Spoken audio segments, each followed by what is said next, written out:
नमस्कार, मैं GRS news के लिए गिरीश सिकरवार। आज के इस ब्लॉग में मैं बात करूंगा उन राहुल गांधी की जिनको कि किसी समय प्रधानमंत्री नरेंद्र मोदी और भारतीय जनता पार्टी ने उन्हें खारिज घोषित कर दिया। हालांकि आज भी वो राहुल गांधी को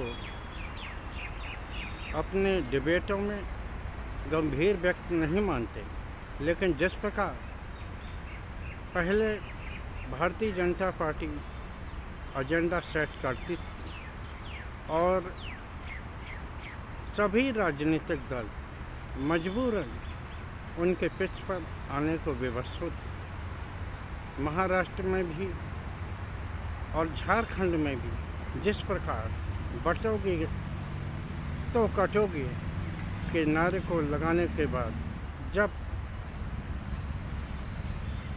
भारतीय जनता पार्टी को ये आभास हुआ कि वो किसी भी कीमत पर अब राहुल गांधी से सीधे तौर पर चुनावी लड़ाई में जीत नहीं पाएंगे, तो उन्होंने न सिर्फ वहाँ के छतरपुरों के खिलाफ सरकारी जांच एजेंसियों का इस्तेमाल शुरू कर झारखंड में कल इनकम टैक्स विभाग की टीम ने मुख्यमंत्री हेमंत सोरेन के निजी सलाहकार सुनील श्रीवास्तव के ठिकानों पर छापेमारी की। उन्होंने उनकी जो पत्नी है उनको भी इस छापेमारी में घेरा और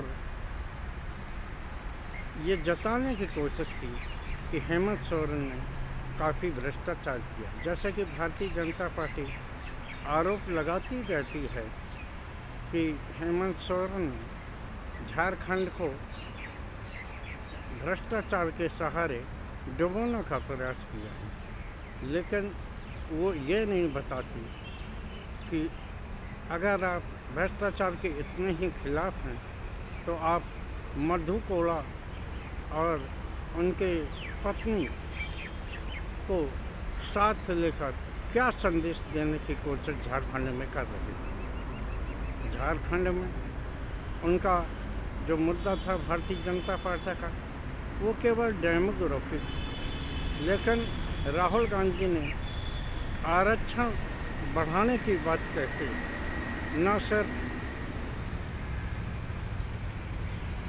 भारतीय जनता पार्टी बल्कि उनके रणनीतिकारों को भी परेशान कर दिया है। उन्होंने घोषणा की कि उनकी सरकार बनने के बाद वो महिलाओं के खाते में पैसे तो डालेंगे, बावजूद वो आरक्षण की सीमा को भी बढ़ाएंगे। आदिवासियों के लिए उन्होंने 28% जो कि पहले की सरकार में केवल 24% देती थी, और पिछड़ों के लिए जो 14% मिलता था उसको बढ़ा के 27%, और दलितों को जो आरक्षण 12 था 10 था उसको भी बढ़ा के 14% करने का ऐलान किया। ये एक ऐसी घोषणा है जिसकी कल्पना भारतीय जनता पार्टी नहीं कर रही थी। भारतीय जनता पार्टी ये सोच रही थी कि कांग्रेस और राहुल गांधी ज़्यादा से ज़्यादा बढ़तोगे तो कर्तव्यों का प्रतिकार ही करते नज़र आएंगे, और जो डेमोग्राफी बदली है, जिसका कि मैंने इस संबंध में कई वीडियो भी आपके इस पर बना के आपके सामने प्रस्तुत कर चुका हूँ, जिसको लेकर खुद ही सरकार सवालिया घेरे में है। रक्षा मंत्री राजनाथ सिंह भी कल इसी मकर जाल में फंसते दिखे जब उन्होंने ये घोषणा की कि यहाँ पर बाहर से आए यानी कि बांग्लादेशी मुस्लिमों को नागरिकता देकर बसाया जा रहा। तो रक्षा मंत्री भूल गए कि नागरिकता देने का काम किसी राज्य सरकार के जिम्मे नहीं है। कोई मुख्यमंत्री उन्हें नागरिकता नहीं दे सकता। वह अवैध रूप से तो कहीं रह सकते हैं, लेकिन उन्हें नागरिकता अगर कोई दे सकता है तो वो गृह मंत्रालय है। एक तरह से ऐसा लगता है कि उन्होंने अमित शाह को कटघरे में खड़ा कर दिया है। खैर, लेकिन जो कांग्रेस में ये दांव चला, राहुल गांधी ने ये दांव चला, निश्चित तौर पर इस दांव से भारतीय जनता पार्टी के अंदर परेशानी है और वो ये नहीं सोच पा रहे आखिर राहुल गांधी को किस पृष्ठ पर लाकर घेरा जाए जो कि चुनावी दृष्टि से भी मुफीद हो। लेकिन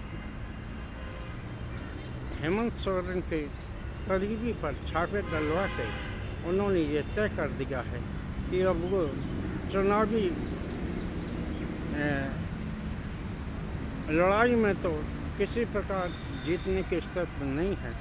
अब उन्हें सरकारी जांच एजेंसियों का सहारा है और उस जांच एजेंसियों के सहारे ही वो अब महाराष्ट्र हो या झारखंड, इसकी लड़ाई वो जीतना चाहते हैं। आज के ब्लॉग में बस इतना ही।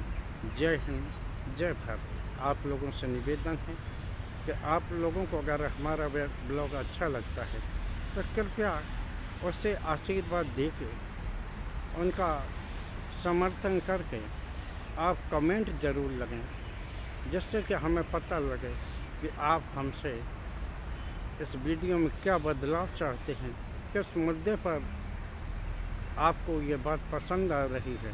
कमेंट करके ज़रूर बताएं। जय हिंद, जय भारत।